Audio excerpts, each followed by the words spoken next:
그동안에 우리 오른 것 중에 제일 무섭게 오른 게 뭐예요? 집값 아니에요, 집값. 네. 이 자가 주거비 이런 거 우리는 CPI에 포함이 안 돼요. 물론 전세하고 월세는 9.8%인가 굉장히 큰 몫을 차지하고 있지만 물가 산정할 때 우리가 그런 건 산정이 안 되니까 경제가 안 좋다. 근데 물가는 별로 안 올랐네. 이게 체감이 안 되고 또 하나는 실업률 11월 실업률 2.1%예요.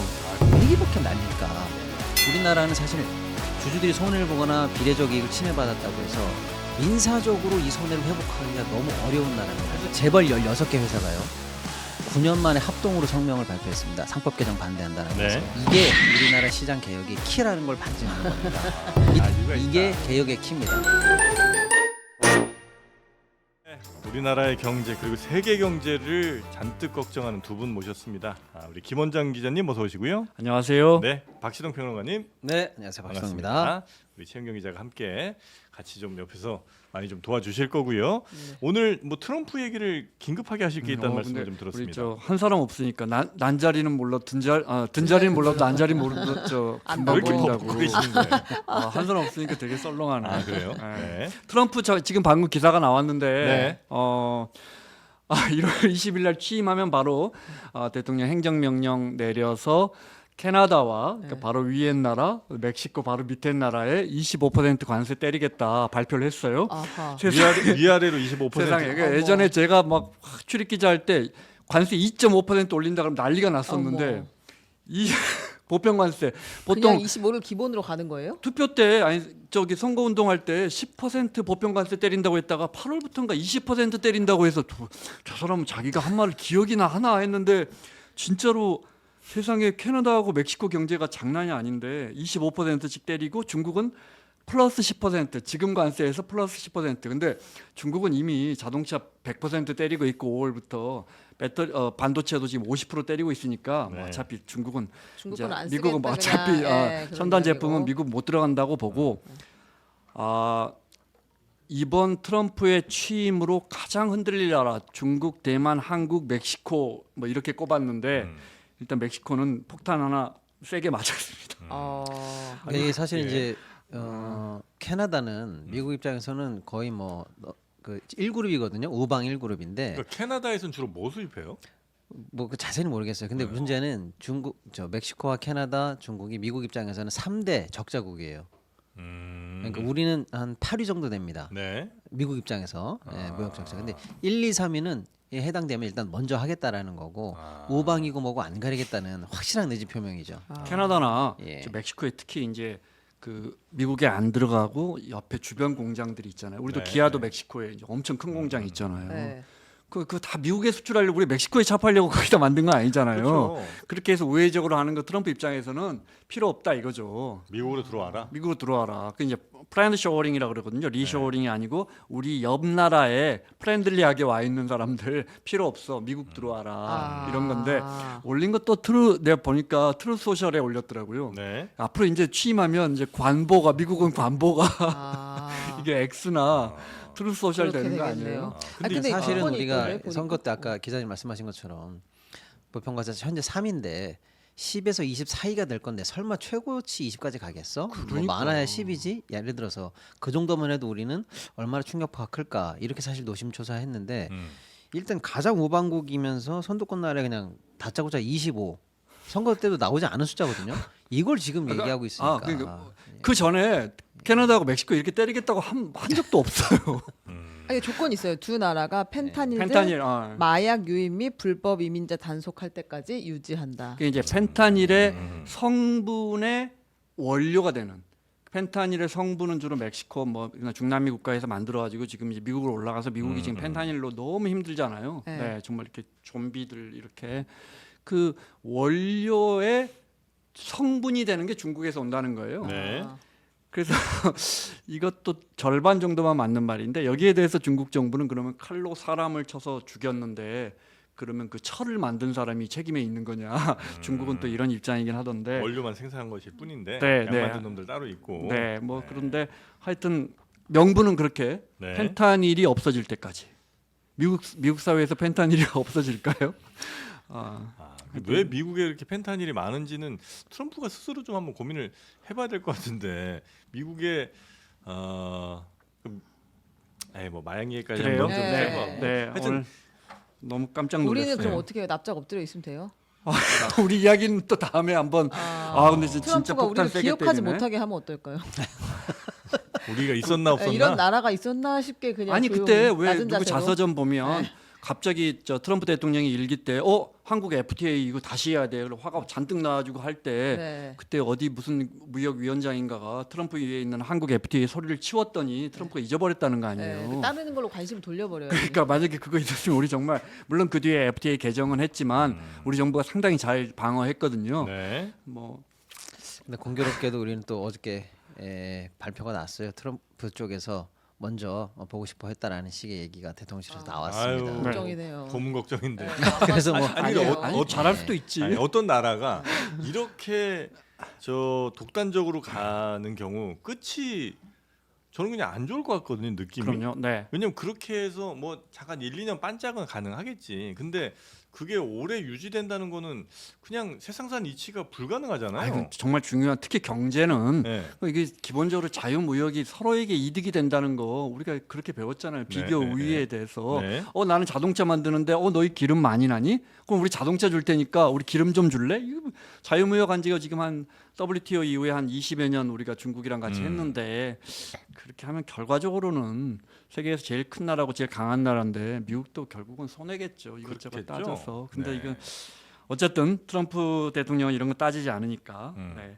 자, 오늘 이야기하려고 했던 건 경기 회복세, 경기가 안 좋다, 골목 상권 안 좋다, 내수가 침체다 이야기 지긋지긋하게 듣잖아요. 네. 아니 혼자 뭐 트럼프 먼저 갖고 와서 진행. 시간 들였더니 아니, 혼자 또 핸들 확 꺾으시네. 오래 사셔가지고. 트럼프 이야기 좀 더 할까요? 아니요. 일찍 나가셔야 한다 해서. 네. 그래서 내수 침체 이야기. 내수 침체 네. 심각합니다, 진짜. 근데 이게 오랫동안 시장을 이렇게 지켜보면 내수 좋다는 때 한 번도 본 적이 없었어요. 없어요. 저희가 네. 12월 달쯤 돼서 이렇게 양로원이나 이런 데 가면 어르신들이 살다가 이렇게 불경기인 적이 없었다. 한 번도 좋은 적은 없어요. 네. 근데 제가 이거 기자분들이 꼭 눈여겨 보셨으면 기사도 몇 개 나왔는데 이제 소매 판매라고 해서 이거 통계청 통계 들어가면 소매 판매로 치면 안 나오고 소비 동향으로 쳐야 나와요. 근데 이제 똑같은 말인데 매월 조사에서 통계청이 2,700여 개 소매 판매하는데 소매 판매하는 게 뭐예요? 그러니까 뭐 편의점, 네. 면세점, 뭐 저기 큰 마트 여기에 이제 모바일 온라인 다 들어가는 거예요. 네. 2,700개 없어 일일이 다 체크해가지고 매달 나오고 분기로 나오는데 우리가 지금 이게 95년부터인가 만드는 이게 잘 마이너스로 안 가요. 왜냐하면 우리가 사는 거 소비 줄지 않거든요. 잘. 네.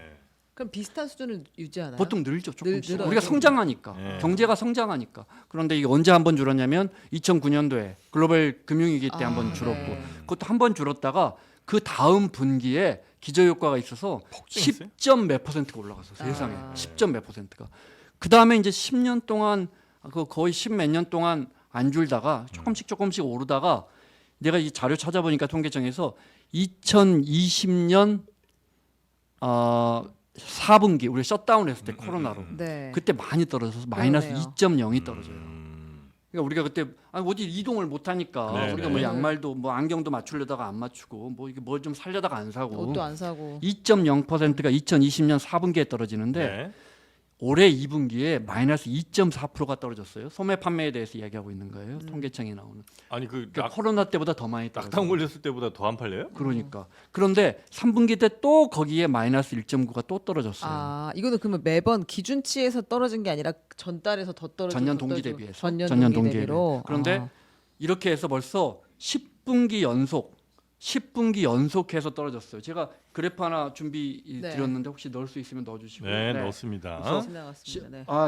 보시죠. 네. 지금 저게 10년치로 제가 시계를 해가지고 본 거예요. 네. 그래서 제가 통계청에서 그냥 캡처해서 온 건데 보시면 우리 소매 판매가 이렇게 하다가 가끔씩은 떨어지지만 이렇게 지속적으로 떨어진 적이 없거든요. 그러네요. 그러니까 우리가 뭐 양말도 뭐 식음료도 뭐 안경도 뭐 운동화도 뭐 다 지금 덜 사고 빵꾸라도 있다. 그냥 쓴다. 네, 이렇게 이해하시면 될 것 같고 기자분들이 이거 기사 좀 쓰면 좋겠어요. 이거 10년 요 그래프 그대로 가져가도 돼요. 이게 통계청 있는 거니까. 네.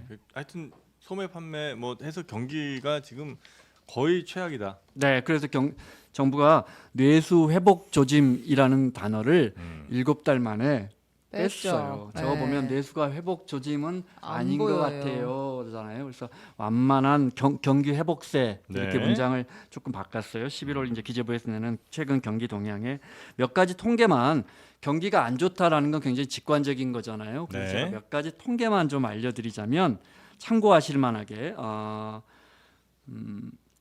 지난해 자영업 폐점이 100만 명이에요. 100만 명. 네.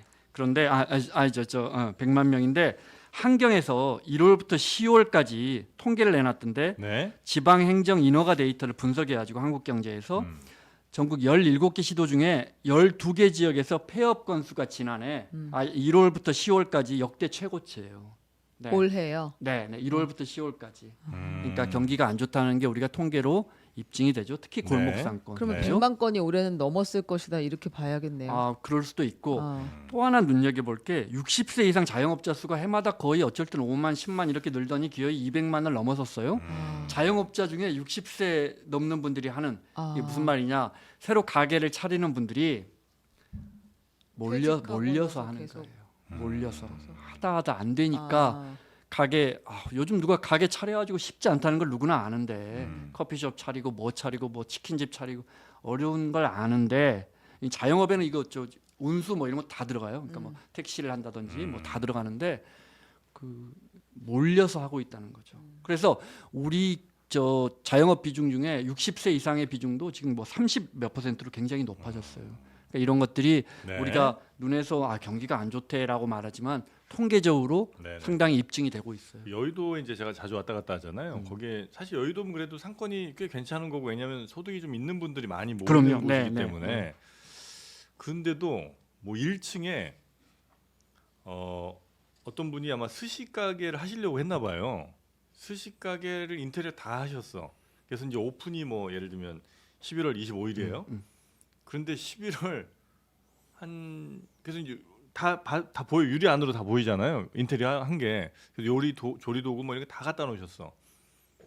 오픈하기로 한 다음 날 바로 임대를 붙이더라고요. 그러니까 오픈을 포기하신 거예요. 하려다가 다 준비하고 답이 안 나오니까. 답이 안 나오니까. 네. 네. 그 정도로 진짜 그러니까 이제 심각하다. 정부는 기본적으로 경기가 설령 약간 식더라도 아이고 경기 식어서 큰일이에요 이러면 안 되지. 그러면 네. 기업들이 투자하겠어요? 음. 그거 안 되지. 정부는 항상 긍정적으로 말하고 이래야 되는데 그렇다 하더라도 기자들은 그걸 분석해서 지금 상황을 알려서 정부한테 물어봐야 한단 말이에요. 근데 이런 게 잘 안 되고 있고 지금 나오는 통계 중에 제가 두 가지만 뽑아왔는데 예를 들어 물가하고 우리 실업률 물가는 10월 소비자 물가 상승률이 1.3%예요. 네. 누가 믿을 것 같아요, 그죠? 근데 물가 통계라는 게 원래 그렇잖아요. 10월에 1.3% 올랐을 뿐이에요. 우리가 가서 느꼈을 때, 이거 샀는데, 이거 뭐야, 이거 거의 사과 하나 살려는데 뭐 한 50%는 오른 것 같은데, 그거는 지난 2, 3년 동안 꾸준히 올랐다가 10월 달에 또 1.3% 포인트 올랐다는 거니까 네. 이게 10월 달 물가 상승률, 지난 분기 물가 상승률 우리 체감이 잘 안 되고. 네.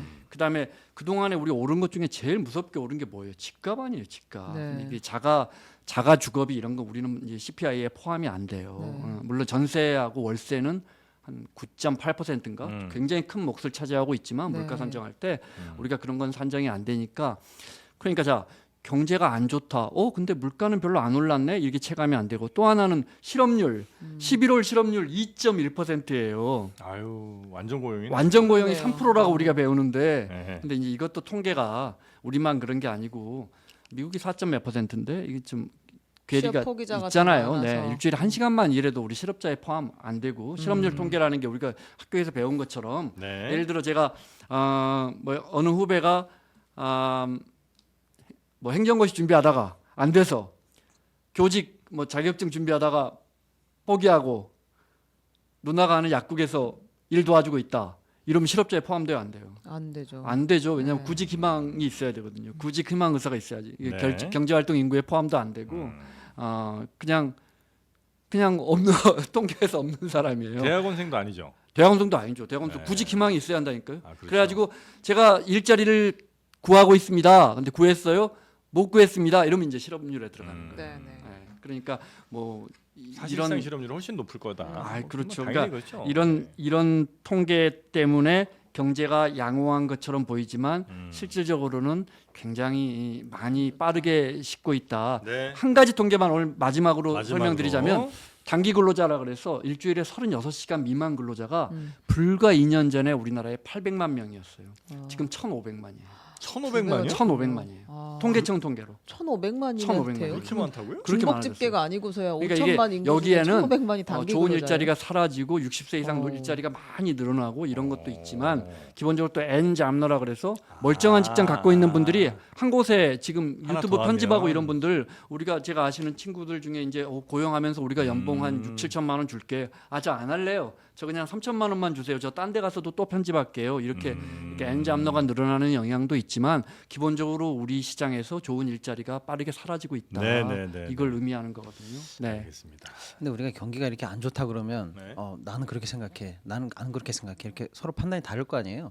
그런데 결국에는 정부가 공식적으로 인정한 판단 자료에 따라서 사실 얘기를 해야 공신력이 네. 있을 거 아닙니까? 네. 그게 이제 우리 방금 기자님이 말씀해 주신 경제 동향이라는 거예요. 교재부가 달에 한 번씩 발표하는 게 있어요. 이 책 이름이 그린북이에요. 책 표지가 그린 색깔이에요. 미국은 베이지북이잖아요. 연준 네, 연준이 하는 그린북이에요. 거. 우리나라는 그린북이에요. 그린북입니다. 어. 이 그린북이 사실은 국가가 얘기하는 지금 경제 현실입니다. 이렇게 보시면 돼요. 그러니까 항상 보수적으로 나와요. 우리가 안 좋다 노래를 불러도 괜찮습니다. 이렇게 얘기하고 언제 좋아지냐 그러면 지금 완만한 회복세입니다. 이렇게 얘기를 하는 겁니다. 완만한 회복세는 도대체 몇 년째 자, 쓰는 그런데 문제는 네. 그나마 약간 그 체감 경기랑 동떨어지게 늘 보수적인 얘기를 할 수밖에 없는 정부 입장을 이해하더라도 그렇게 했었는데 네. 지금 여기서 내수 회복 조짐 이런 게 다 빠졌다는 거예요. 그마저도 예. 그러니까 지금 그마저도 빠졌다. 예, 가장 보수적이면서 국가가 인정한 경제 상황이 지금 이제 자백을 했다. 사실 심각하다라는 게 네. 공식 확인됐다 이렇게 보는 거고요. 나라도 바꿔 말하면 잘하네. 예. 사실 바꿔 말하는 게 100% 맞지는 않지만 그러니까 내수 회복 조짐이 빠졌단 말은 내수 회복이 안 되고 있다라는 걸 정부가 인정한 거죠. 네. 그러니까 정부도 이제 인정을 한 거니까 뭔가 대책을 내놓겠네요, 그죠? 그리고 수출을 하나만이라도 잘 되고 있다 이렇게 믿었었는데 수출 중심 회복세도 빠졌어요. 그러니까 기댈 만한 유일한 언덕이었던 수출도 사실은 좀 어둡게 평가하고 있는 거 아니냐 정부가 네, 네, 이렇게 네. 봐야 되는 거죠. 자, 그럼 우리가 기댈 만한 거 하나만 빠르게 말씀드리고 넘어가겠습니다. 제가 너무 중구난방으로 얘기해서 조금 불편하셨나 봐. 정확히 오늘 말씀드립니다. 인터넷 가입 최대 48만 원입니다. 인터넷 가입 후에 기존 폰을 유지하시고 통신비만 변경하면 최대 30만 원. 정수기 렌탈 시 최대 30만 원. 총 108만 원의 현금 사은품 혜택이 있습니다. 장르한 여의도를 말씀하시면요. 현금 비밀 혜택 플러스 추가 사은품 100% 증정해 드립니다. 네이버에 인터넷 비교원을 검색하셔서 상담 신청하십시오. 똑바로는 얘기하셨는데 약간 감동은 없네요. 아, 그래요? 치고 어떡하라고. 들어오는 맛이 없어. 이렇게 하래 순서대로. 평소에 약간 혼이 그동안 담겼었는데 이렇게 그냥 구어체로 하지 말고 정해진 문장을 읽으래요. 정해진 아, 순서대로. 마케팅 잘 모르시는 분들이다. 아니, 제 그동안 약간 좀 너무 중구난방을 좀 했던 것 같기도 해요. 네, 그래서 정확하게 오늘 말씀드렸습니다. 네. 네, 자 일단 우리 김원장 기자님이 해주신 지금 경기 우리 침체. 내수 네. 침체에 대해서 소매 말씀해 판매 주셨고요. 지수예요. 정확한 용어는. 소매 네. 판매 지수. 네. 그리고 금융권에 굉장히 관심 많은 건데 박시동 평론가께서 네네. 오늘 드디어 상법 개정 얘기를 해주십니까? 그렇죠. 사실은 이제 1년 내내 금투세 가지고 노래를 불렀는데 이제 금투세가 이슈가 일단 일단락 되니까 이제 다음 이슈는 뭘까라고 할 때 제가 볼 때 가장 중요한 이슈가 이겁니다. 상법 개정인데요. 사실은 윤석열 대통령이 연초에 먼저 뭐죠 이제 네. 이거 코리아 문을 열었습니다. 디스카운트. 네. 그래서 내가 코리아 디스카운트 해소를 위해서 관련 법령 개정 추진하겠다 이렇게 대놓고 얘기를 했어요. 네. 그래서 정부가 웬일이야 옳은 얘기를 하네 이렇게 사실은 시장이 기대를 했고 네. 국무총리도 말을 거들었고요. 당시 법무부 장관도 거들었고, 아니 기재부 장관도 거들었고, 뭐 금감원장도 거들었고 해. 그래서 정부 요직과 여당에서도 사실 힘을 보탰어요. 그래서 되나보다라고 했는데 야당도 이거 하자는 거 아니에요 지금? 야당은 당연하죠. 네. 그래서 일단은 되나보다 했는데 총선 끝나고 중후반으로 넘어오면서 정부 여당이 입장을 싹 바꿔가지고 네. 거의 지금 꽁무니를 빼고 있는 상황이고요. 민주당은 금투세 폐지 이후에 이제는 상법이다. 그걸 통해서 진짜 코리아 디스카운트를 해소하자라고 네. 하면서 상법 개정안을 올해 안에 통과시키기로 당론이 확정된 것 같아요. 그러고 나니까 이제 사실 민주당이 당론으로 정하면 통과 자체는 무리가 없지 않습니까? 네. 그러다 보니까 이제 진짜 이 개혁에 대해서 이제 반발하는 여러 가지 반대 목소리도 나오고 있어서 논쟁이 격화될 것으로 보입니다. 일단 기업들은 예. 되게 싫어하죠 지금. 당연하죠. 왜 싫어하는 뭐가 거예요? 제일 싫은 거예요? 그게 이제 문제의 본질이죠. 네. 예. 사실 그러면 뭘 개혁하려고 하는데 네. 반발하는 거냐라고 하면은 가장 이 첫 번째 쟁점으로 꼽히는 게 382조의 3인데 이사의 충실 의무라는 조항이에요. 이사의 충실 의무. 예, 상법에 이렇게 되어 있어요. 네. 이사는 회사를 위해서 열심히 일해라 이렇게 되어 있습니다. 그러니까 이사가 일해야 되는 이사님이요. 근데 예. 기업에 있는 예, 이사예요. 이사가 열심히 일해야 되는 대상이 누구냐, 너가 충실을 다해야 되는 너의 의무의 대상이 누구냐를 정한 거예요. 회사를 위해라고 써 있어요. 회사를 열심히 위해. 일해야 돼요? 예, 그래서 이름이 충실 의무입니다. 제가 쉬운 말로 푸는 거예요. 아, 그래. 충실하지 않으면 다음에 열심히 안 하면 안 이사님이 돼요. 아니게 되죠. 예. 아 그렇게 예. 되는 거구나. 그래서 회사를 위해 열심히 일해라 네. 이렇게 써 있단 말이에요. 이거를 바꾸자는 겁니다. 음. 두 글자를 넣자는 거예요. 네. 회사와 주주를 위해. 아, 주주. 그래서 회사 앤드 주주라는 두 글자만 넣자라는 게 쟁점입니다. 근데 왜 이게 쟁점이 되냐면요. 네. 외국에는 사실 이제 주요 선진국은 제가 뭐 자료를 다 말하자면 시간이 없습니다만 주요 선진국에는 회사와 주주 이게 다 들어있는 나라가 더 많습니다. 네. 그리고 회사 이렇게만 되어 있는 나라도 많아요. 그러니까 모든 나라가 다 주식회사가 있으니까 그 이사에 대해서 의무를 정해놨을 거 아닙니까? 다 이렇게 되어 있는데 우리만 왜 유독 문제가 되냐면 다른 나라는 회사와 주주라는 얘기를 다 써놨고 음. 또 회사에 대해서 충실을 다해라 이렇게 써놓은 나라도 네. 그 회사가 사실은 그야말로 상법상의 컴퍼니라는 그것만을 말하는 게 아니라 회사의 여러 가지 이익, 주주들의 이익, 주주들 간의 비례 이익 등등등을 포괄하는 개념이지라고 판례가 학설이 둘 다 당연히 이렇게 해석을 하기 때문에 네. 문제가 안 되는데 네. 우리나라는요 회사를 위해 충실을 다해라라고 써놓고 요 조문 관련해 가지고 삼성 에버랜드 전환사채 관련해서 대법원 판례가 한번 나왔는데 네. 이때 대법원이 아주 이 글자를 협소하게 해석을 합니다. 음. 여기서 이사가 충실을 다해야 되는 회사는 말 그대로 회사야. 이사는 주주에 대해서는 신경 쓸 필요가 없어라고 회사라는 글자를 협의의 회사로 해석을 해버립니다. 그럼 회사라는 게 뭐예요? 말 그대로 존재하는 상법상의 회사. 회사 예, 아, 법인격이 있는 삼성전자라는 그 자체. 그러니까 우리가 인간이 있고 법 인간이 있거든요. 예. 법 인간은 그 스스로 판단을 못 하잖아요. 법인이니까. 네네네네. 법인은 그래서 이사회를 만들어서 이사회가 사람 대신 결정하게끔. 그래서 네. 회사는 이사회가 결정을 하게 되는 건데 네. 이 지금 말씀하신 것처럼 이 이사회 안에서 이사들이 무슨 결정을 할 때 당연히 회사를 위해서 하죠. 그런데 회사를 위해서 했는데 이게 주주들의 이익과 조금 상치되면 이러면 이제 피곤해져요. LG 에너지 솔루션 할 때 회사가 우리 회사는 LG 화학이라는 거대한 정말 알짜배기 회사가 있는데 이 회사가 좋은 이유는 사실은 배터리 때문이잖아요. 근데 배터리를 똑 떼서 다른 회사를 만들겠다 그러면 LG 화학을 투자하고 있는 주주들 입장에서는 손해를 보잖아요. 그렇죠. 알짜배기만 예, 예, 떼버리면 이게 물적 분할할 때. 네. 그런데 이게 전체 회사 입장에서는 손해를 보는 게 아니거든요. 근데 이사회가 여기서 도장을 찍어야 이 결정을 할 거 아니에요. 이사회는 회사를 위해 했으니까 우리 법원에서는 아무 문제 없다. 그럼 보고 있는 주주들은 미치는 아니, 거지. 무슨 소리야 알짜배기 사업을 뺏겨서 주가가 확 떨어지는데 난 네. 앉아서 손해를 보는데 그래서 이제 저 평론가님 이야기처럼 거기에다가 아예 그러면 못을 박자 선진국처럼 회사와 주주의 비례적인 이익을 위해서라는 게 이제 민주당이 내놓은 개정안이에요. 네. 그러니까 이제 그렇게 당연한 거 아닌가 이거 근데? 너무나 주주를- 당연한 얘기죠. 예. 네. 그동안 판례가 협소하게 해석했기 때문에 예. 이런 아까 말씀하신 LG 화학 문제가 났었고요. 음. 올해 일어났던 일만 해도 굵직굵직한 게 몇 개 있죠. 네. 예를 들어서 뭐 두산 밥켓 같은 경우에도 매출이 9전화 나고 영업이익 1조 이상 나고 네. 현금 보유가 1조 5천억이나 넘는 회사인데 배당을 안 해요 주주들한테. 그러니까 알짜 같은 회사를 주주들이 참고 버텨줬더니 두산 로보틱스라는 회사하고 합치려고 그래. 우리는 배당 한 푼 받아본 적이 대노 없는데. 대노. 근데 이제 대주주 일가들은 14% 정도 지분율을 갖고 있다가 합치고 나면 40%까지 올라가. 네. 근데 회사는 아무 문제 없다는 거예요. 근데 주주들은 앉은 자리에서 회사를 뺏기는 거죠. 이런 일이 지금도 일어난단 말이에요. 네. 그다음에 고려와인 같은 경우도 150만 원이 가던 주가가 갑자기 69만 원짜리 유상증자 발표하고 나니까 주가가 폭 떨어지죠. 네. 이런 일이 왜 일어나는가? 나는 회사를 위해서만 결정하면 되지 주주 니네들이 주가가 떨어지든지 말든지 너희 주주 가치들이 훼손이 되든지 또는 주주들끼리도 A라는 주주는 유리하거나 B라는 주주가 불리한지 그건 니네들끼리 알아서 할 일이야. 네. 나는 신경 안 써도 돼라고 법과 판례가 우리나라에서만 기형적으로 존재하면서 소위 말하는 주주들의 이익은 그럼 어디서 보장받느냐? 우리나라는 제도적으로 말도 안 되지. 말도 안 되죠. 그래서 이걸 개혁하자고 하는 게 본질인데 네. 여기에 대해서 당연히 이제 재계는 반발을 합니다. 반발의 공식적인 명분들은 이거예요. 예를 들면 이런 거죠. 모험 투자나 장기 투자 이런 게 어려워진다. 왜냐? 쉽게 말하면 회사가 신사업을 할 때 주주들이 와가지고 거기다 돈 넣어가지고 실패하면 어떡할 거야? 차라리 나한테 배당이나 줘라라든지 아니면 우리가 지금 잠깐 배당을 못 줍니다만 굉장히 중요한 설비 투자가 있으니까 현금 배당을 유보하고 좀 모으겠습니다. 이런 얘기를 할 때 네. 주주들이 찾아와가지고 나는 회사가 당장 망해도 좋으니까 나한테 나를 배당을 밟고 다 줘라.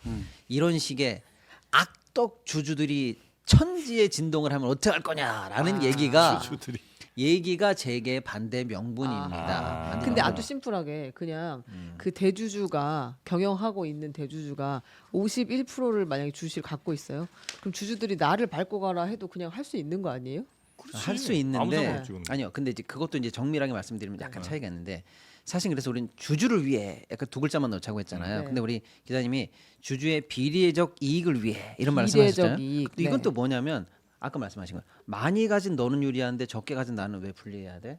아, 너만 돈 많이 벌고 회사 잘 넘기고 대주주 배당 받고 그러면 의사결정하고 그러면 장땡이야? 아, 모든 주주가 네. 지분에 따라서 피해 보지 않도록 그 지분 가치에 따른 비례적 이익도 고려하라라는 말이 사실은 굉장히 복잡한 말인데 어렵네요. 그 단어도 넣자는 거예요, 사실은. 예. 최 기자가 중요한 부분 이야기했는데 설령 소액 주주가 10%고 대주주나 우호 지분이 90%라 하더라도 네. 10% 사람들이 손해를 보면 안 되는 거잖아요. 근데 네. 지금까지 우리가 제일 많이 흔한 게 뭐냐면 예를 들어 JTBC 말고 JTBA라는 회사 네. 막걸리 회사가 있고 네, 네. 그 총수 아들이야. 네. 근데 총수가 아들한테 뭐 좀 해주고 싶어. 네. 근데 뭘 좀 해줄까? 막걸리 회사에서 제일 중요한 게 뭐가 있냐면 누룩. 뭐 누룩 그렇지. 누룩을 발효시키는 기계 네. 관리까지 해주는 네. 그 기계를 만드는 회사를 뚝 만들어가지고 차려가지고 네. 여기 이제 CB나 뭐 BW 같은 거 해가지고 싸게 이제 저가로 인수하게끔 네. 채권을 그러니까 투자 돈을 태운 거죠 아들이. 그리고 그 회사는 이제 좀 있으면 10배가 돼 3년 지나면. 네. 그러면 이제 지분 가치는 그대로 있는데 이걸 이제 주식으로 딱 전환하면 지분이 이렇게 확 늘어나잖아요. 네. 근데 그 조그만한 회사가 이 큰 막걸리 회사에 뭐 예를 들어 그걸 지배하는 다른 우호 지분과 함께 그 지배하게끔 한다고요. 그 회사 자체는 크게 손해 본 게 없잖아요. 네. 근데 저쪽에서 이 막걸리 회사 지분을 갖고 있는 저 입장에서는 근데 우리 회사 주가는 안 오르고 저 작은 회사 주가만 자꾸 올라. 손해 보잖아요. 네. 그죠? 그러니까 이런 부분을 해소하기 위해서 네.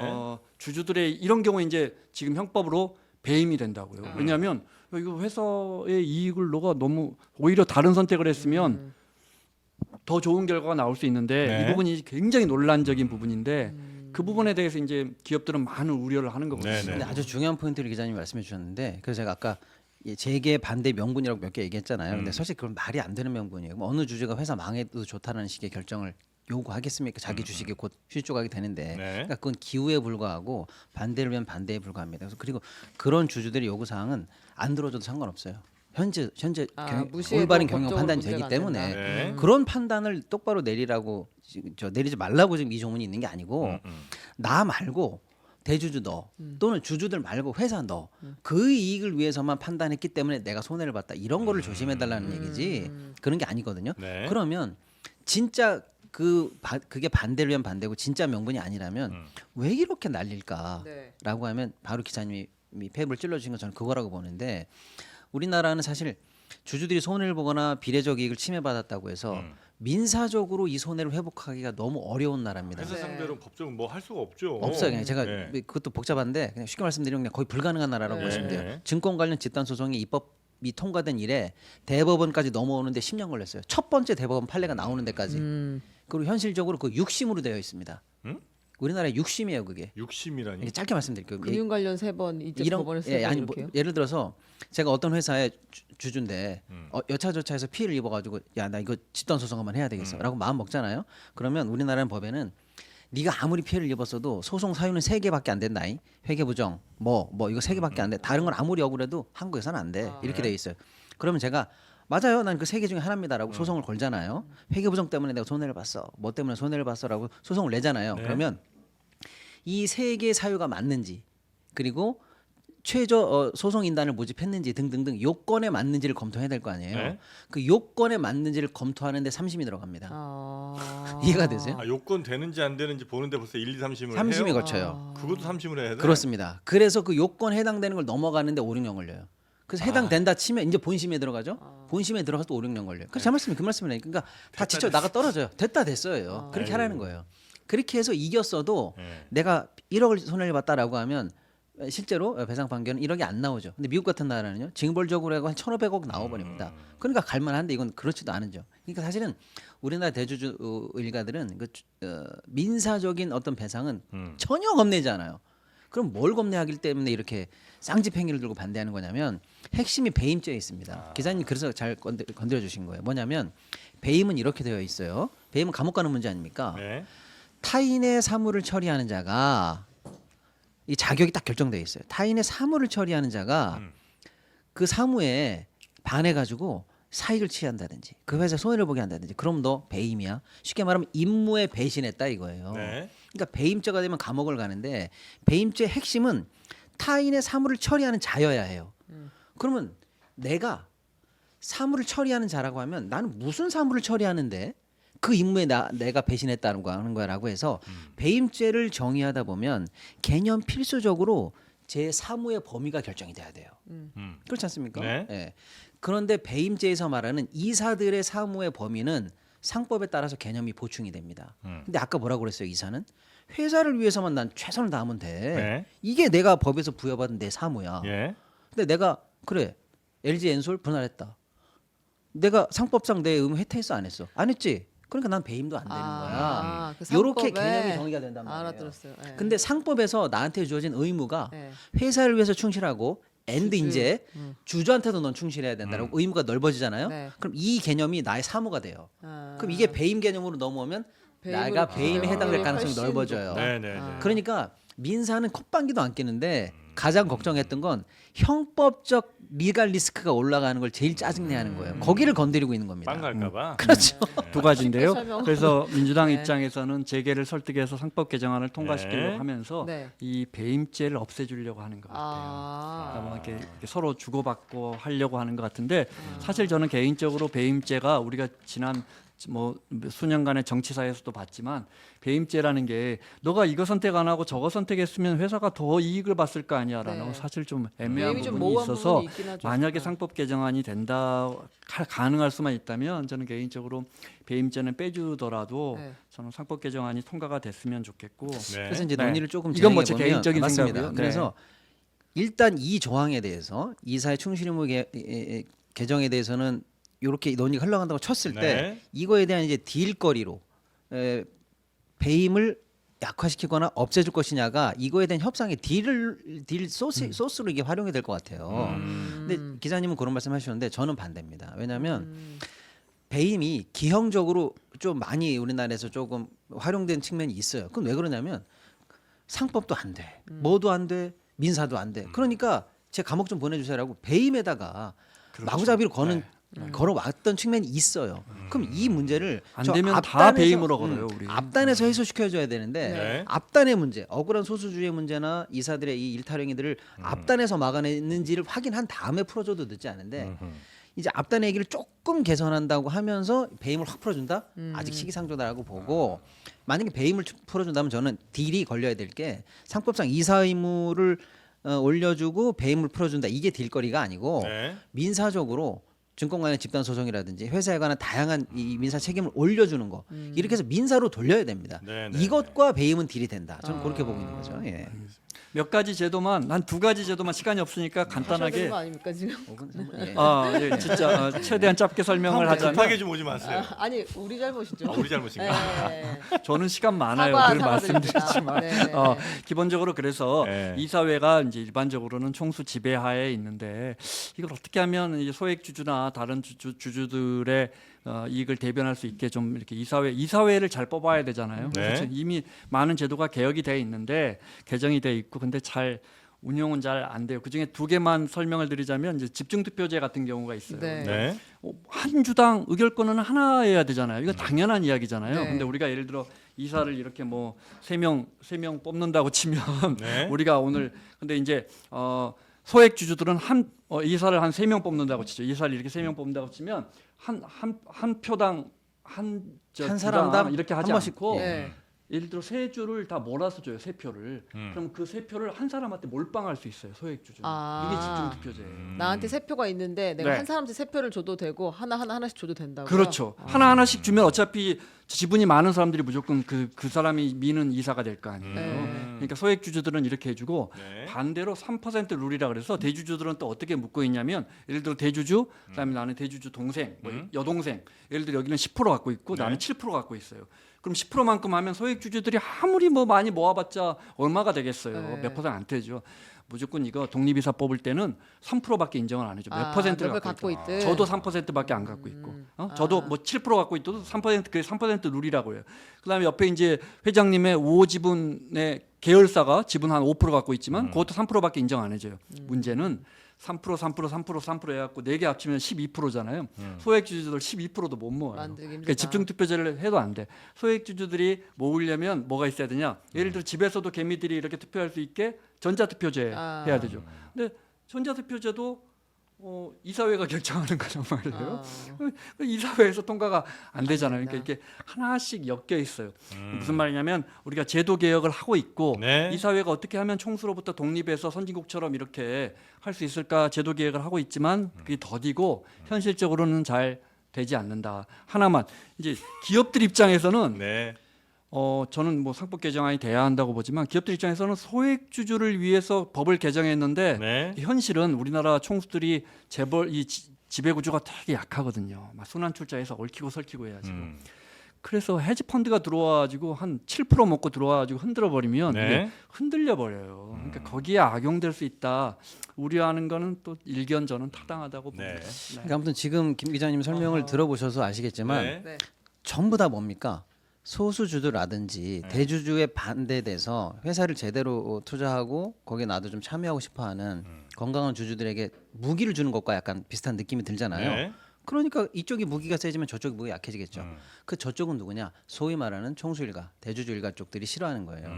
전선이 명확합니다. 네. 네. 네, 그러니까 제가 볼 때는 이 건전한 투자자 운동을 하시는 분들께서는 이 부분에 대해서 정말 좀 명확하게 네. 인식해 주시고 도저히 뭐 같이 우리 살 수 있는 건 아니니까. 그러니까 우리는 중간에서 뭐 정치가 이걸 해결해 줘야 되는 네. 거죠, 사실. 아무튼 그렇다고 보고 이게 얼마나 사실 우리 이 주식시장에 정말로 중요한 키포인트냐면은 재벌 16개 회사가요. 9년 만에 합동으로 성명을 발표했습니다. 상법 개정 반대한다라고 네. 해서요.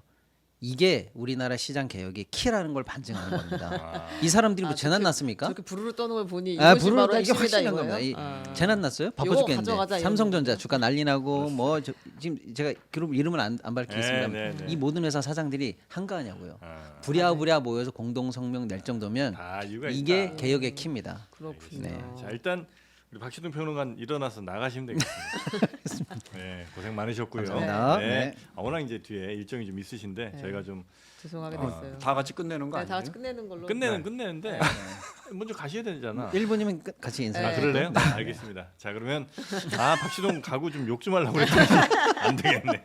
자, 우리 김원창 기자님 고생 많으셨고요. 네. 우리 최윤경 기자님도 네. 수고 많으셨습니다. 자, 저도 정말 고생 많은 거 아시죠? 네.